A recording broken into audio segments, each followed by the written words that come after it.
Hey everyone, welcome to our podcast. We're here to help you practice English conversation in your daily life. We're so glad you're here with us. I'm Sarah. And I'm Mike. Thanks for choosing to spend this time with us. If you're cooking dinner, commuting home from work, or just relaxing on your couch after a long day, you are in the perfect place. And if you're already in your pajamas, that's totally fine. We won't judge. That's right. You can learn English even in your pajamas. Yes, pajama English is still English.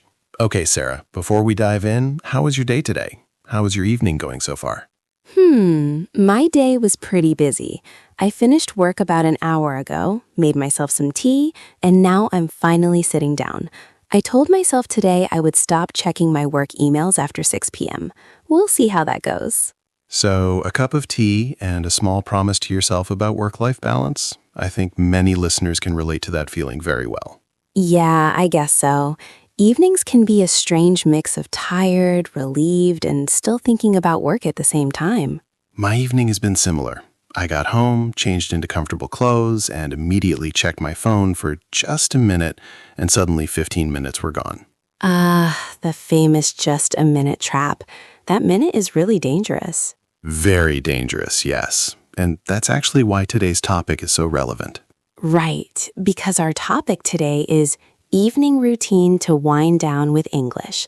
We want to talk about real evenings, not perfect Instagram evenings, and how you can use that time to both relax and grow your English. Yes, for many learners, evening is just work, dinner, phone, TV, sleep. And then you say, I had no energy for English. We want to show you a different way, a gentle, calming routine that doesn't add stress, but actually helps you transition from your busy day into peaceful rest. And before we walk into that routine, we want to share something important about how this podcast works. Yes, our little learning strategy for every English podcast episode, not only for this topic, but for all our daily life and self-improvement topics. We'll always speak in clear, simple English, slow and easy to follow, so you can feel comfortable and safe while you listen. But at the same time, we'll naturally introduce useful phrases and expressions in each episode, so your English grows without you even noticing. And when we use a stronger word, we'll pause, explain it in easy English, and use it in a real sentence, so you don't feel confused. So you feel secure because the language is clear, but you also feel like you are gently expanding your English. Not too fast, not too slow. That's right, like a gentle stretch after a long day. You enjoy the topic, and quietly in the background, your English naturally improves. But Mike, be honest, does this kind of approach really work? Just listening to simple conversation with useful phrases mixed in? I think it does. Not like magic overnight, but like a gradual, steady improvement. Gradual and steady because it's comfortable to keep doing it, right? Yes, exactly. It's small and achievable. You don't transform your whole life, you just listen to one relaxing episode and maybe add a tiny practice, again and again. That daily pattern is what slowly helps you improve. And what about vocabulary? How does it help with new words and expressions? You don't just see a boring list.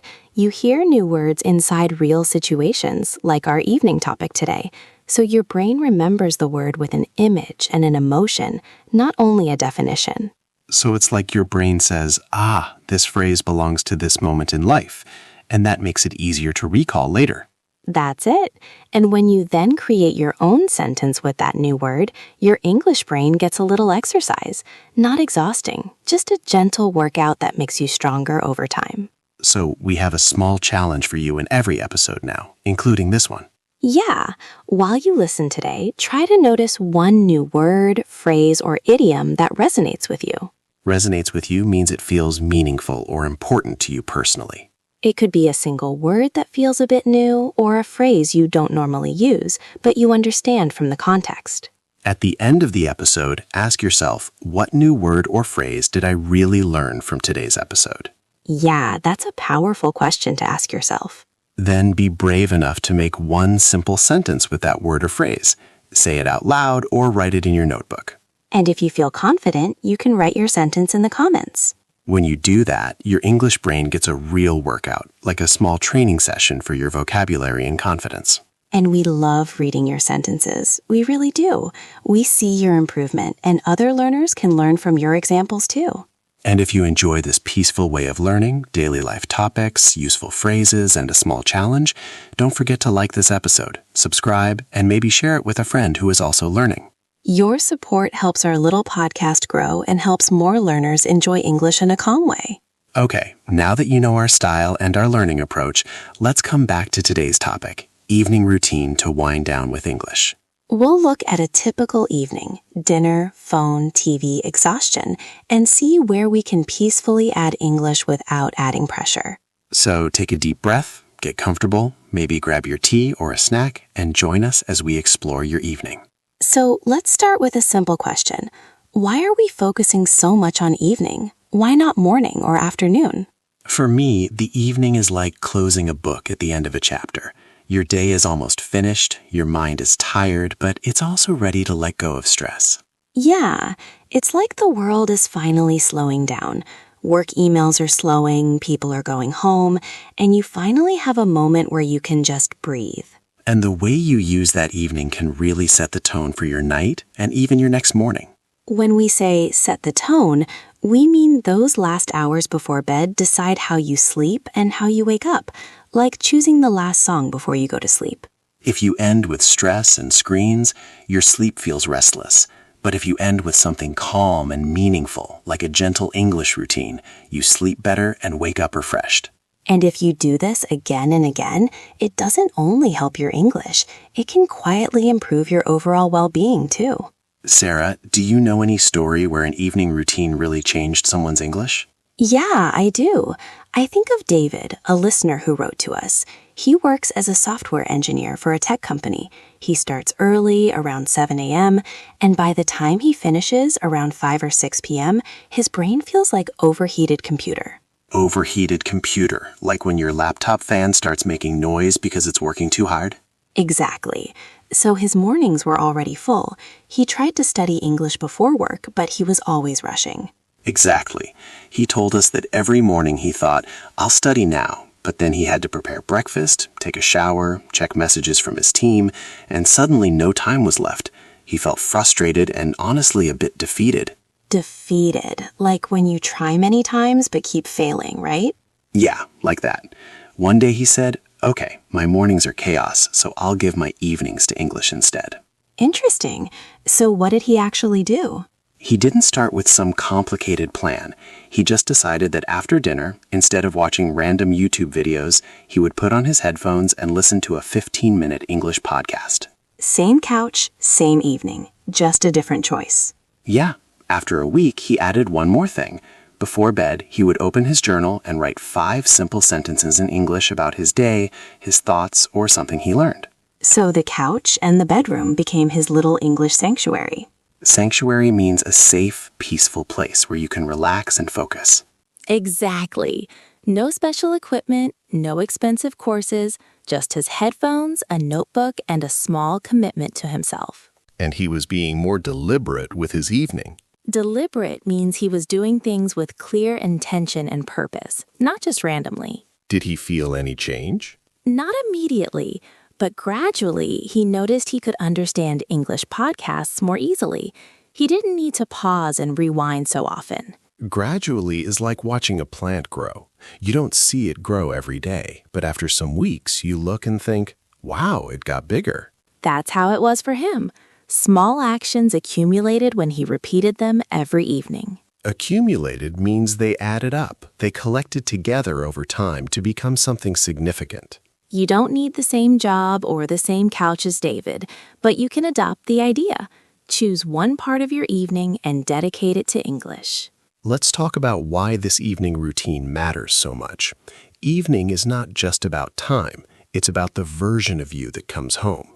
If you come home, collapse on the sofa, and immediately start scrolling mindlessly, that feeling, numb, disconnected, often follows you into your sleep and even your dreams. Mindlessly means doing something without really thinking or paying attention.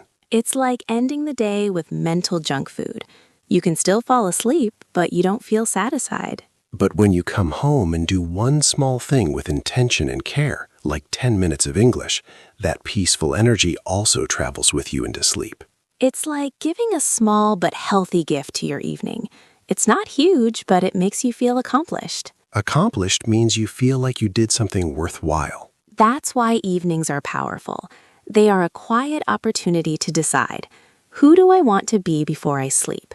The person who just consumes content or the person who invests in their future? Okay, so if someone is listening and thinking, I like this idea, but what do I actually do? We can keep it very simple. Yeah, think of an evening routine like a small, healthy dessert for your English. It can have 4 parts: listen, reflect, write, review.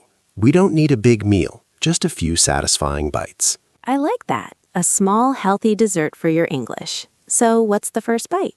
Step 1, or the first bite, is simple. Listen in English. We know the natural habit. Come home, unlock phone, open social media or Netflix, and suddenly 2 hours are gone. Instead, imagine this. You sit down with your dinner or your tea, and you press play on a calm English podcast or audiobook. Same chair, different audio. In the evening, your brain is like a tired traveler.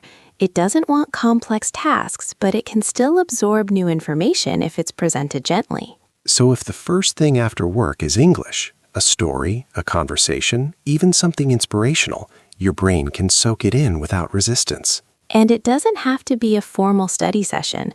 You can listen while you cook dinner or wash dishes. That's what we mean when we say it's practical. It fits inside real life. Practical means it's realistic and easy to actually do. Exactly. Practical means you don't need perfect conditions. You use the life you already have. And when your ears are warmed up, it's time to slow down and think.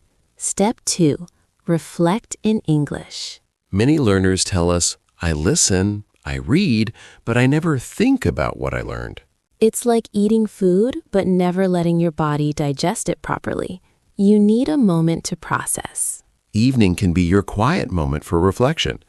After listening, pause for 3 to 5 minutes and think, what did I hear? What was interesting? How do I feel about it?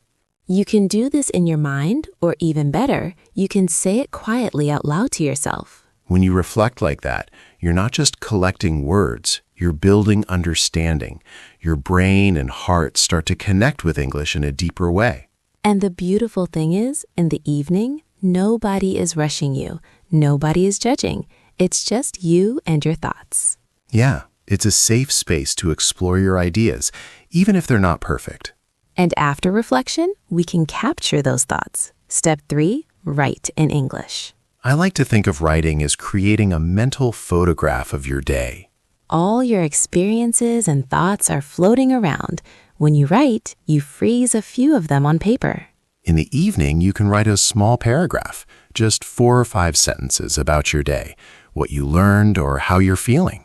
And you don't have to worry about perfect grammar or beautiful handwriting. The goal here is to express yourself in English, not to create a masterpiece. This kind of writing is very therapeutic. Therapeutic means it helps you feel better emotionally, like a kind of healing. You are not just rushing through the day. You are pausing and asking, what happened today? What matters to me right now? And often after you write, you feel a bit lighter, like you released some weight you were carrying. Released means you let go of something that was holding you down. And to keep your English alive and active, you need to revisit it regularly. Step 4, review what you learned. Learning without review is like meeting someone nice at a party, but never talking to them again. The connection fades quickly. So in the evening, you can take 5 to 7 minutes to look again at words or phrases you encountered during the day or earlier in the week. That's how you build retention. Not by cramming 100 new words one night and then forgetting them, but by gently touching English a little every evening. Retention means the ability to remember and keep information in your memory over time. Retention means you build familiarity, like watering a garden. You don't water for 10 hours on Sunday. You water for 5 minutes every day. And with that rhythm, English doesn't feel so overwhelming. It becomes a natural, comforting part of your life. Now, maybe a voice in your head is saying, this sounds nice, but I'm too tired in the evening. And we really understand. Many of you have families, second jobs, household responsibilities. Life is demanding. But sometimes I'm too tired really means my evening is already filled with habits I never chose consciously. Maybe you can't add a whole new hour. That might not be realistic right now, but maybe you can replace 15 minutes. Maybe you keep the same dinner, but you change what you listen to. You keep the same couch, but you change what you do on that couch. When something truly matters to us, we usually find space for it. We do it for other things like shows, games, or scrolling. We can do it for our growth, too. And your English is part of that growth. It's not just a school requirement, it's a skill you are slowly developing. There's also this belief that only naturally talented people become good at English. But if you listen to real stories, you see a pattern. It's not just talent. It's more about persistence and consistency. The people who succeed are not always the most gifted in the room. Often they are just the ones who quietly commit to small actions again and again. Persistence means continuing to do something even when it's difficult. Maybe they struggled in school. Maybe teachers told them, languages aren't your strength. But they kept a small promise to themselves every evening. While others scroll endlessly, they listen for 15 minutes. While others zone out in front of the TV, they write 5 sentences. Zone out means to stop paying attention and let your mind wander. These are like tiny seeds, and over time, they can grow into a beautiful tree. That's why we say small habits create big transformations. Not in 1 month, but in 1 year, in 3 years, they make you unstoppable.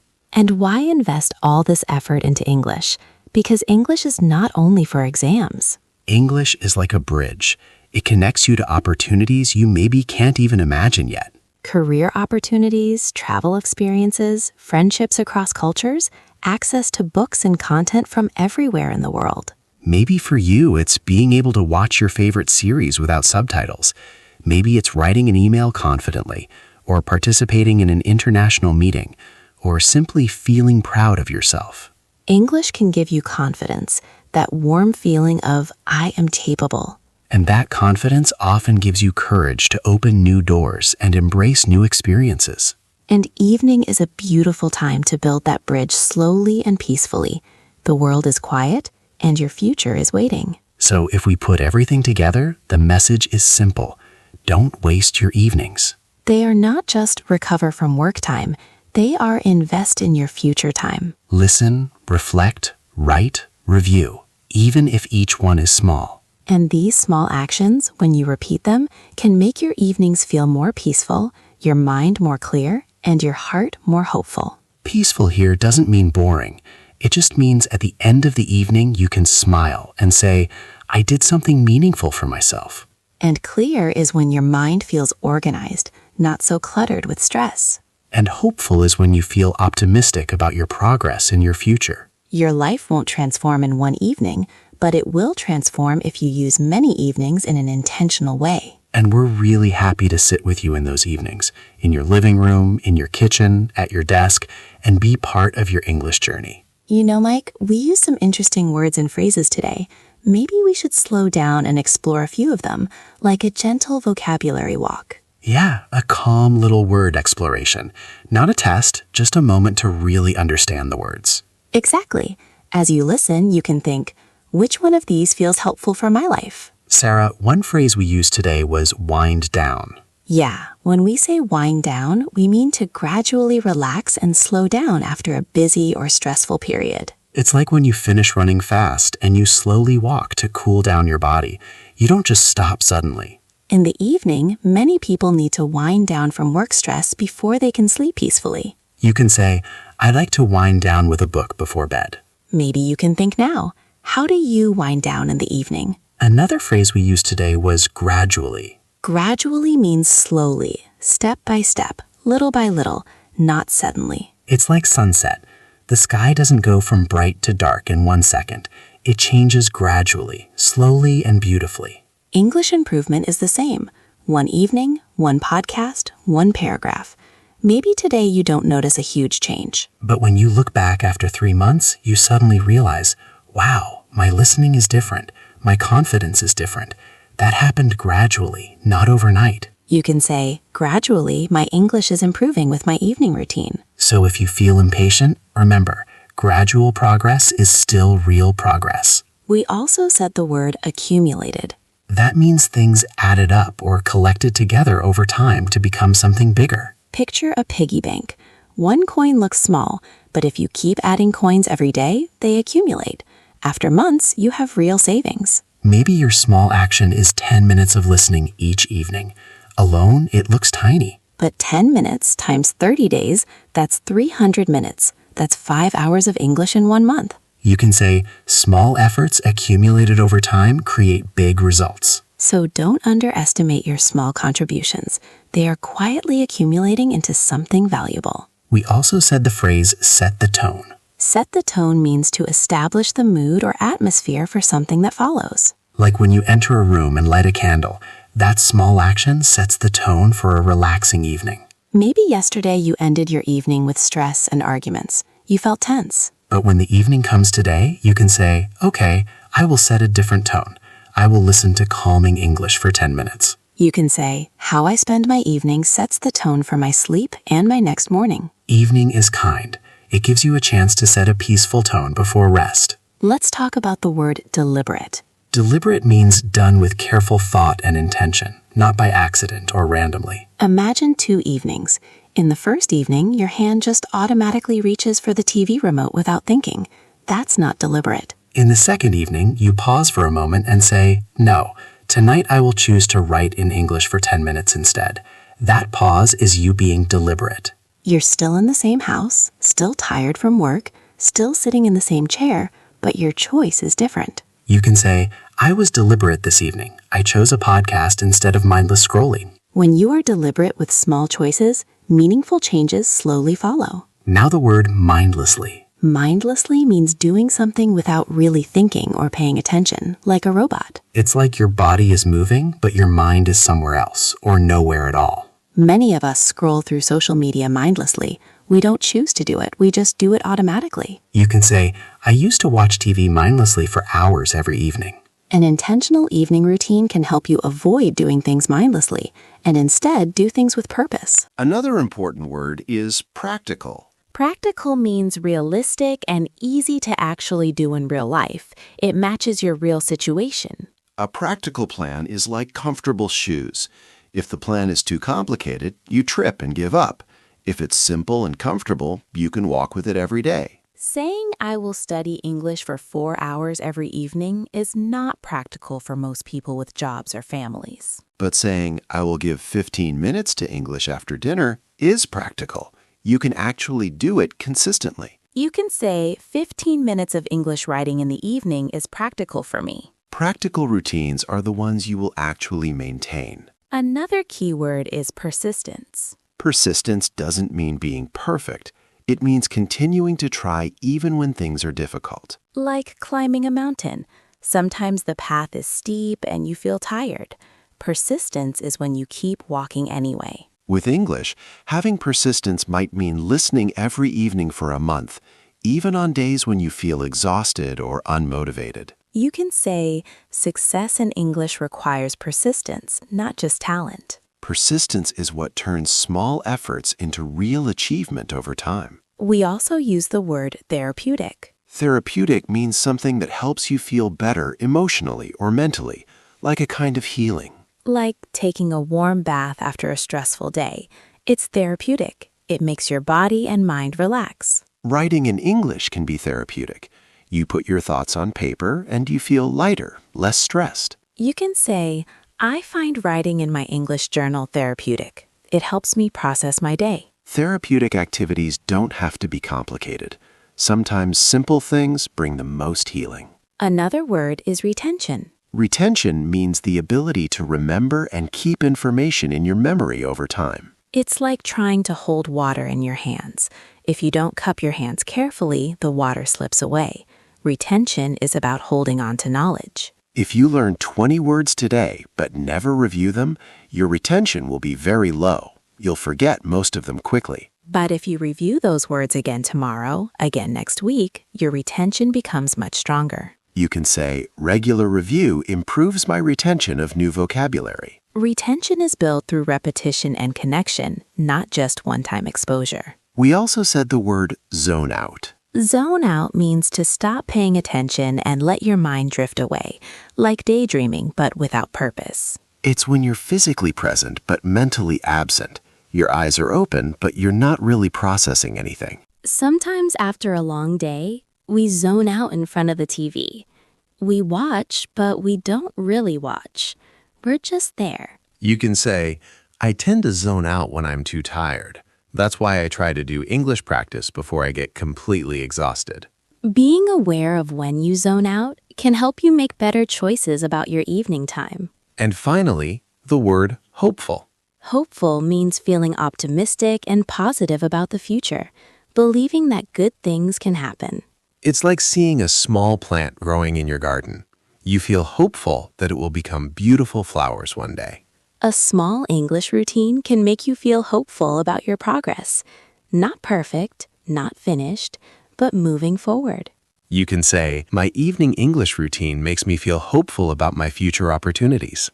Hopeful evenings don't have to be loud or dramatic. They can be quiet but filled with positive anticipation. Okay, now it's your turn. While you were listening, maybe one word or phrase felt meaningful to you. Maybe it was wind down, maybe gradually, maybe therapeutic, or another one from this episode. At the end of today, or right after this episode, ask yourself, what new word or phrase did I really connect with from today's episode? Then be courageous enough to make one simple sentence with it. It doesn't have to be perfect, just authentic. You can say it out loud in your room or write it in your journal. And if you feel confident, we would love to see your sentence in the comments. When you do that, your English brain gets a small workout, like a gentle training session for your vocabulary and your confidence. And remember, your sentence might also inspire another learner. They can read it and think, oh, I can use this word like that too. If you enjoyed spending your evening with us talking about routines, English, and peaceful growth, we'd really appreciate your support. You can like this episode, subscribe to the channel, and maybe share it with a friend who also wants to improve their English in a calm, sustainable way. Your support helps our little podcast grow, and it helps more learners turn their evenings into English time. And tonight, when you finish dinner or when you're getting ready for bed, maybe you'll remember this episode. Take a breath and choose one gentle English action. Listen a little, reflect a little, write a little, review a little. Small efforts accumulated create big transformations.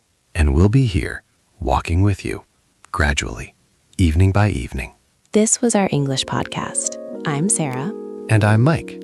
Take care, keep growing, and we'll see you in the next episode. Bye. Your journey continues. To keep advancing your English skills, click on the next video or explore the additional videos we've thoughtfully selected for you.